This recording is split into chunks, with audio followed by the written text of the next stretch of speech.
جب انسان کو پشیمانی افسردگی کے علاوہ کچھ بھی حصول نہیں ہوگا۔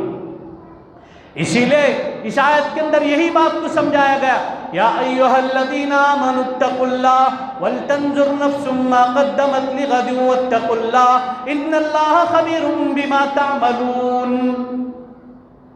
لغد کا لفظ یعنی کل کے لیے، اے متنفس، اے انسان کل کے لیے کچھ تیاری کر۔ یہ مولانا روم رحمۃ اللہ علیہ نے جو مثال دی ہے، اس سے بہتر مثال اور کیا ضرورت ہے؟ بالکل ہماری زندگیوں کا یہی حال ہے، ہماری زندگیوں کی یہی کیفیت ہے۔ اذان ہوتی ہے، ہمارے دل میں داعیہ پیدا ہوتا ہے، ہر مومن کے دل میں ایک داعیہ پیدا ہوتا ہے، اذان ہو رہی ہے، نماز کو جانا چاہیے۔ ایک داعیہ پیدا ہوتا ہے، یعنی چاہے وہ فاسق ہو، فاجر ہو، گنہگار ہو، جیسا بھی ہو، اس کے دل میں ایک داعیہ پیدا ہوتا ہے۔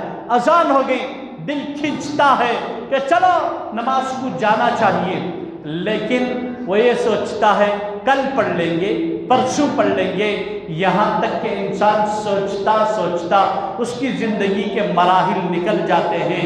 پھر ایک وقت ایسا آتا ہے انسان موت کی آغوش میں سو جاتا ہے۔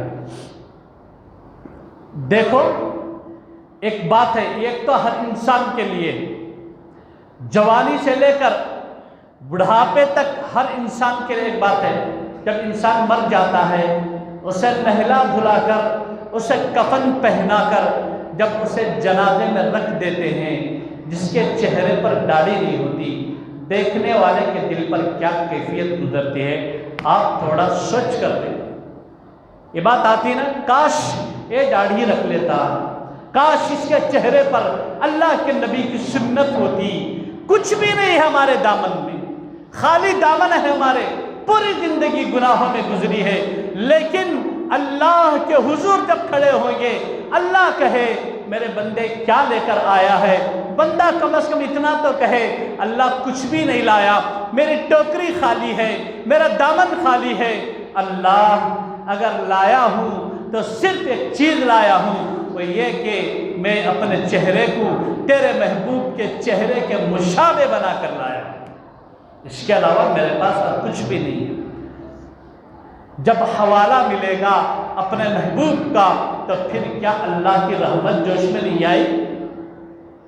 بجائے اس کے ایک داڑھی مڑا انسان جب اللہ کے سامنے کھڑے ہو اور اللہ پوچھے میرے بندے کیا لے کر آیا ہے، کیا یہ کہیں گے اللہ فرعون کا چہرہ لے کر آیا ہوں، اللہ ابو جہل کا چہرہ لے کر آیا ہوں، اللہ کافروں کا چہرہ لے کر آیا ہوں، اللہ یہود و نصارہ کا چہرہ لے کر آیا ہوں، پتلون پہننے والوں کا چہرہ، کیا کہیں گے ہم لوگ؟ کیا اللہ کو حوالہ دیں گے؟ ایک ہی تو چیز ہے ہمارے پاس، جو کرتا ہم پہن رہے اسے نکال لیا جائے گا، جو پیجامہ ہے اسے نکال لیا جائے گا، سر پر جو عمامہ ہے اسے نکال لیا جائے گا۔ کوئی چیز قبر میں ساتھ جاتی ہے تو ایک ہی چیز ہے جو چہرہ ہے اور اس کی اصلی کیفیت ہے، اسی کے ساتھ انسان قبر میں جاتا ہے۔